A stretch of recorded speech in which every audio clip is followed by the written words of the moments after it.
Okay, is everybody at Daniel? All right. If you're there, I want you to read along. If you're not there, I want you to listen in as I read. We're going to be reading Daniel 2, 36 through 38. This was the dream. We read this last week. Now we will tell the king its interpretation. Daniel's talking to King Nebuchadnezzar. You, O king, the king of kings, to whom the God of heaven has given the kingdom, the power and the might and the glory, and into whose hand he has given. Wherever they dwell, the children of man, the beasts of the field, and the birds of the heavens, making you rule over them all, you are the head of gold. Now let's jump over to Daniel 3, and we're going to read the first 7 verses. So starting with verse 1 in Daniel 3, King Nebuchadnezzar made an image of gold, whose height was 60 cubits, and its breadth 6 cubits. That translates to, it was big. He set it up on the plain of Dura in the province of Babylon. The king Nebuchadnezzar sent to gather the satraps, the prefects, the governors, the counselors, the treasurers, the justices, the magistrates, and all the officials of the provinces to come to the dedication of the image that King Nebuchadnezzar had set up. So think of them as like governors, mayors, the sheriffs, the people who work the banks, all the important people. King Nebuchadnezzar said, everyone come on over here. I've made a statue, and we're going to gather together. And then in verse 4, and the herald proclaimed aloud, you are commanded, O peoples, nations, and languages, that when you hear the sound of the horn, pipe, lyre, trigon, harp, bagpipe, and every kind of music, you are to fall down and worship the golden image that King Nebuchadnezzar has set up.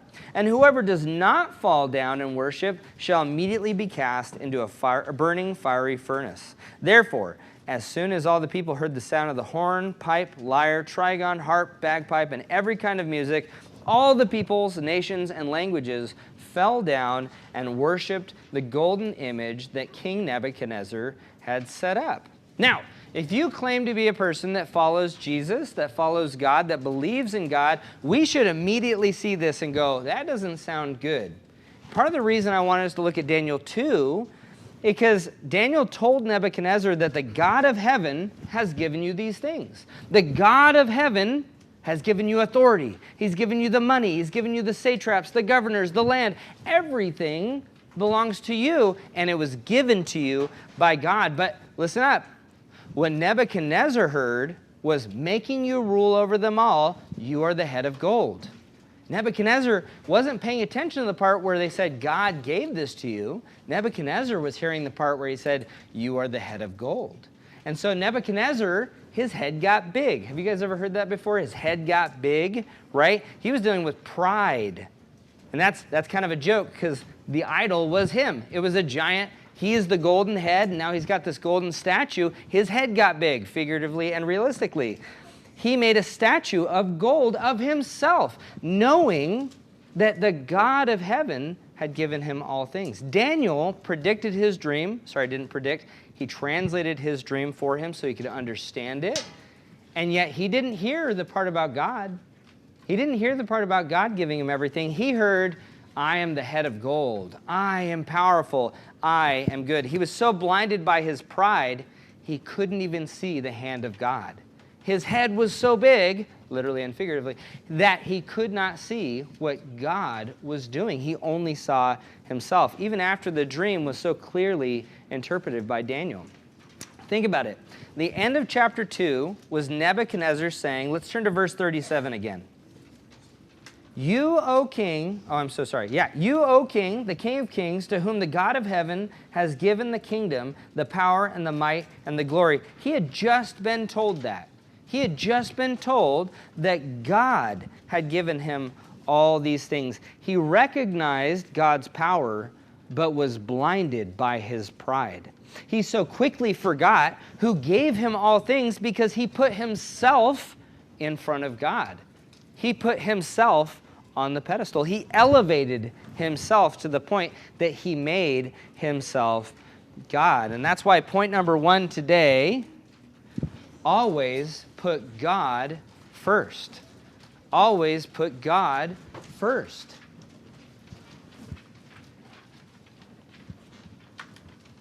Nebuchadnezzar made the mistake of putting himself first. He saw what God had done. He'd seen the hand of God give him all these things, but he put himself first, and he forgot about God. Even though in chapter 2, you might even think to yourself, Nebuchadnezzar is going to follow God now, because after this dream is interpreted, maybe he's going to be a good guy.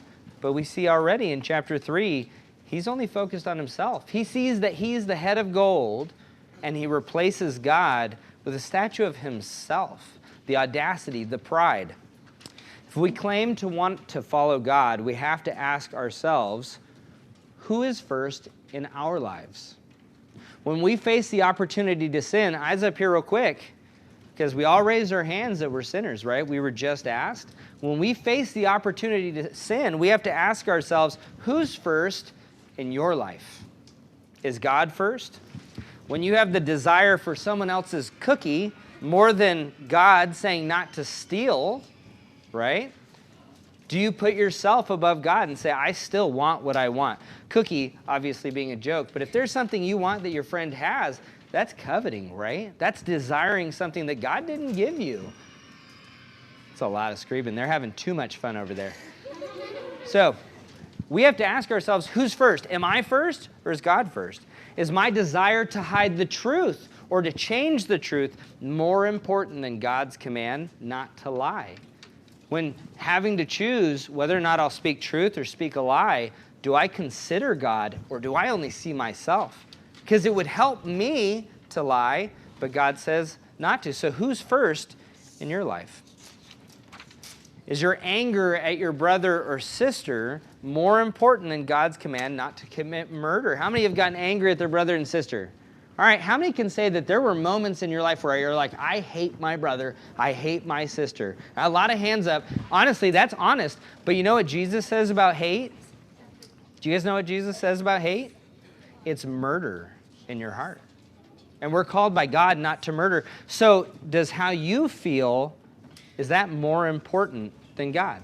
Are you putting God first, or are you putting your feelings first? Jesus told us not to hate someone. It's committing murder in our heart. And it doesn't matter what I want or who I think I am. God always should be first in our lives. Let's jump back over to Daniel 3. We're going to read verses 8 through 23. This is a little bit longer, but there's a lot of stuff that happens, so I think it's fun to listen to. So if you're there, read along. If you're not, listen in. Starting with verse 8, therefore at that time certain Chaldeans came forward and maliciously accused the Jews. They declared to King Nebuchadnezzar, O king, live forever. You, O king, have made a decree that every man who hears the sound of the horn, pipe, lyre, trigon, harp, bagpipe, and every kind of music shall fall down and worship the golden image. And whoever does not fall down and worship shall be cast into a burning fiery furnace. There are certain Jews whom you have appointed over the affairs of the province of Babylon, Shadrach, Meshach, and Abednego. These men, O king, pay no attention to you. They do not serve your gods or worship the golden image that you have set up. Then Nebuchadnezzar, in furious rage, commanded that Shadrach, Meshach, and Abednego be brought. So they were brought, these men, before the king. Verse 14, Nebuchadnezzar answered and said to them, Is it true, O Shadrach, Meshach, and Abednego, that you do not serve my gods or worship the golden image that I have set up? Now, if you are ready, when you hear the sound of the pipe, every kind of music, I'm so sorry, I skipped one. The sound of the horn, pipe, lyre, trigon, harp, bagpipe, and every kind of music, to fall down and worship the image that I have made, well and good. But if you do not worship, you shall immediately be cast into a burning fiery furnace. And who is the God who will deliver you out of my hands? Pause real quick. I think that's amazing. The last chapter, he was learning about the God who could do this, right? Daniel had interpreted the dream, the God of gods, the creator God, and yet he stands here now and says, who will deliver you? This is a softball for God. He's setting it up for him. Verse 16, Shadrach, Meshach, and Abednego answered and said to the king, O Nebuchadnezzar, we have no need to answer you in this matter. They basically told the king, I don't even have to answer you. Can you imagine if the king was looking at you and telling you to do something and you looked at him and said, I don't even need to answer you? Woo! So, verse 17, if this be so, our God whom we serve is able to deliver us from the burning fiery furnace, and he will deliver us out of your hand, O king. But if not, be it known to you, O king, that we will not serve your gods or worship the golden image that you have set up. Then, in verse 19, Nebuchadnezzar was filled with fury, and the expression of his face changed against Shadrach, Meshach, and Abednego.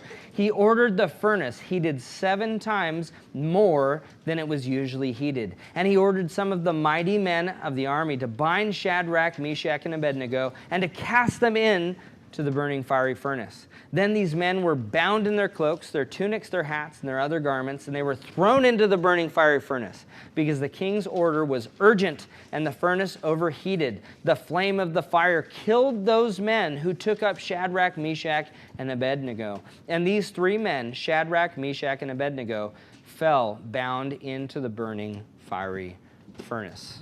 Now, before we move on, there are accusers in Babylon that come up to the king, and they say there are Jews who will not fall down and they will not worship your golden statue. And I'm going to teach you something this morning that I think you can understand. It might be a little bit difficult, so I want you to listen in.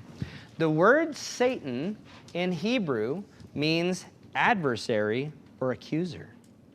Satan accuses us. He says, God, you have this law and it is perfect, but these people, they don't follow your law. They deserve to be thrown into the fiery pits of hell. Satan is an accuser. And we see here accusers coming to the king and saying, oh, king, you said this is what they're supposed to do, and they're not doing it. We should throw them into the fiery pit. What we're seeing, pay attention, this is the gospel.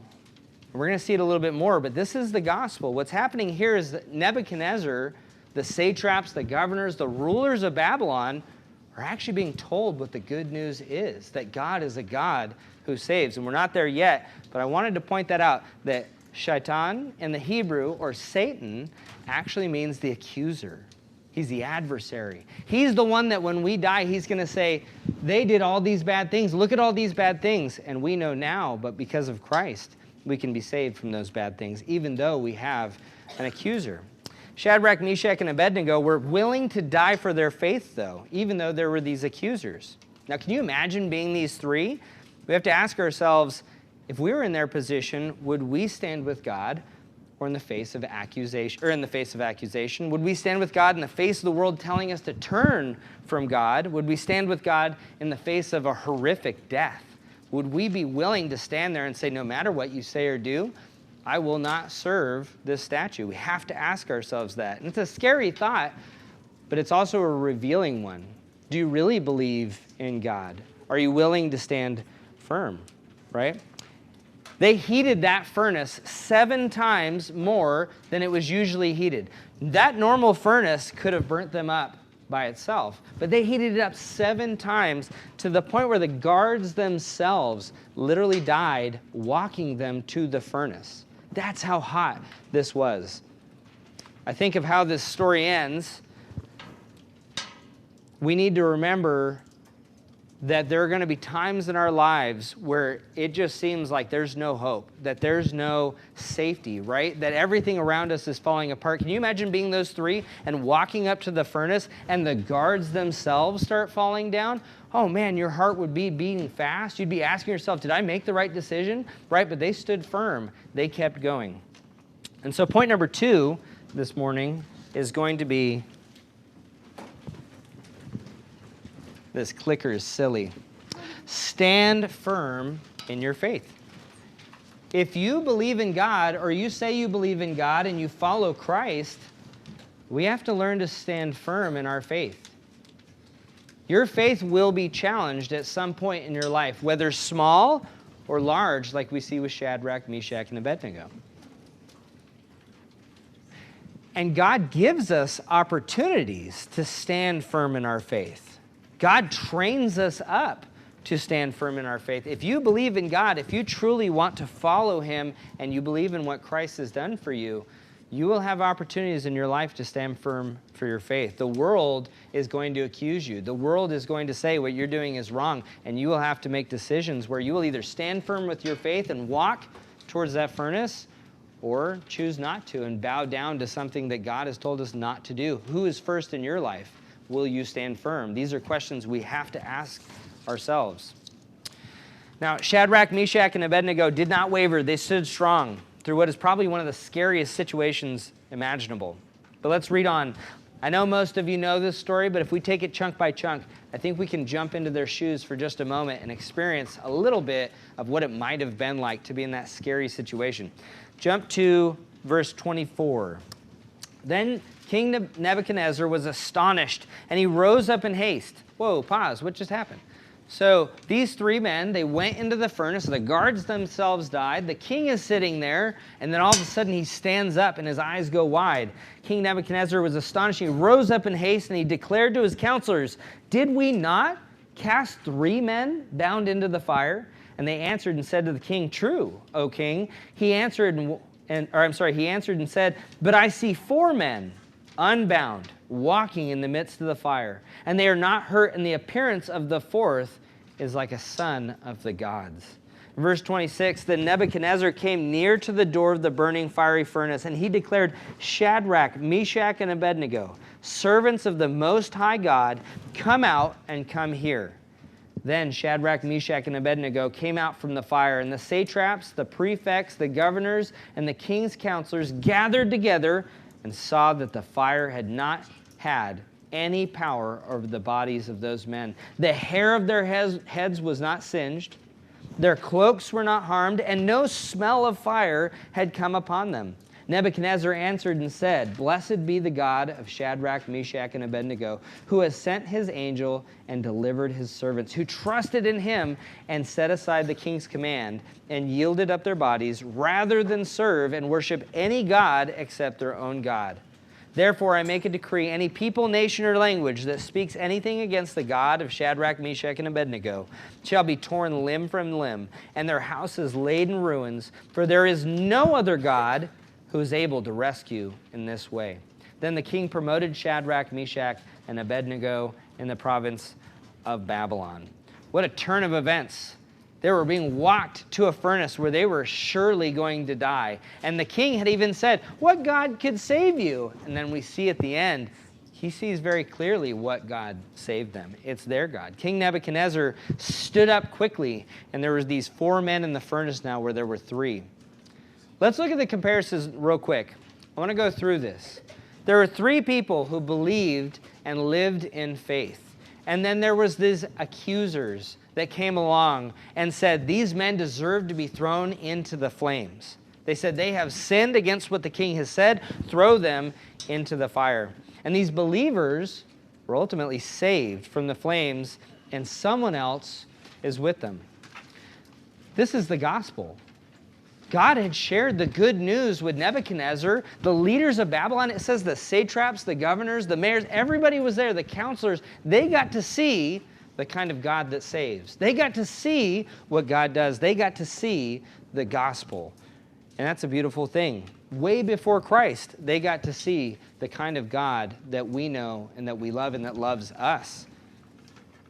Shadrach, Meshach, and Abednego were not perfect. They should not have been saved, but they responded in faith, and they were still men. They were sinners, just like the rest of us. We raised our hands and we said, we have sinned. God, however, being perfect, saved them.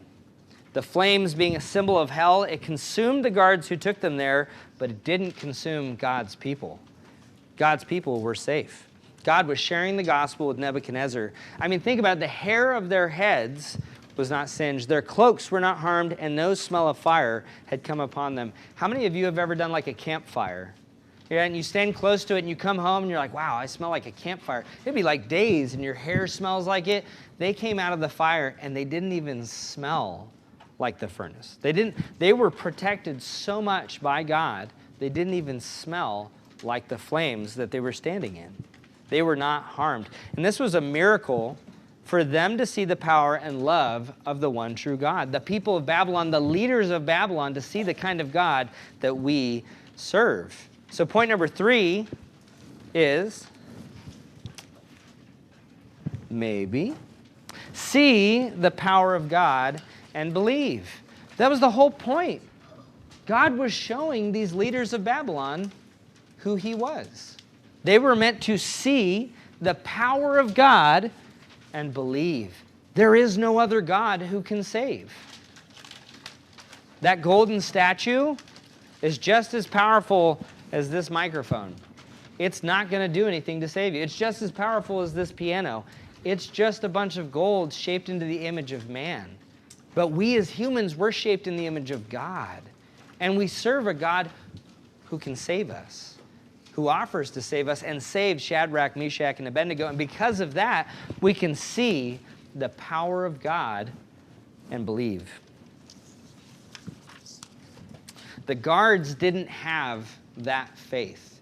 When the guards walked them to the furnace, they were willing to die for that golden statue. They were willing to die for man. They were willing to die for Nebuchadnezzar. But Shadrach, Meshach, and Abednego were willing to die for God. They were willing to go in that furnace, and they didn't know if they were going to live, but they knew that God loved them, and they believed and they had faith that God would save them, whether in this life or in the next. Worshiping man gets you nowhere. Worshiping other things gets you nowhere. Worshiping yourself, by far, we see with Nebuchadnezzar, definitely gets you nowhere. We need to see God's power and believe that we might have a right relationship with God, that we can have life through him and not death, that we might experience God's love and be saved from the accuser, to be saved from the adversary who so desperately wants us to go to hell. Satan wants us to go to, he accuses us. He is our adversary. He is against us. But it doesn't matter if we're with God. If we believe in God and we have faith, we can be saved as well. This story was written down as a testament of who God is, that he is a God who saves us, and we need to see his power and believe. Let's pray. Lord, thank you so much for this amazing morning where we get to read a story that is incredibly old, Lord, but that doesn't change the truth therein, Lord. In fact, if anything, it's a new truth almost daily that we have to remind ourselves of, that you are a God who saves, that there's nothing to fear, Lord, and that we need to stand firm in our faith of you because you, God, have created everything, you control everything, and there's nothing that can happen to us outside of your control. Lord, I pray that this group, we would come to know you in a way that Shadrach, Meshach, and Abednego did, Lord, that we all would be sharpened by your word, Lord, that we would grow to know you, to love you as you love us, Lord, and that we would live our lives for you. In Jesus' name, amen.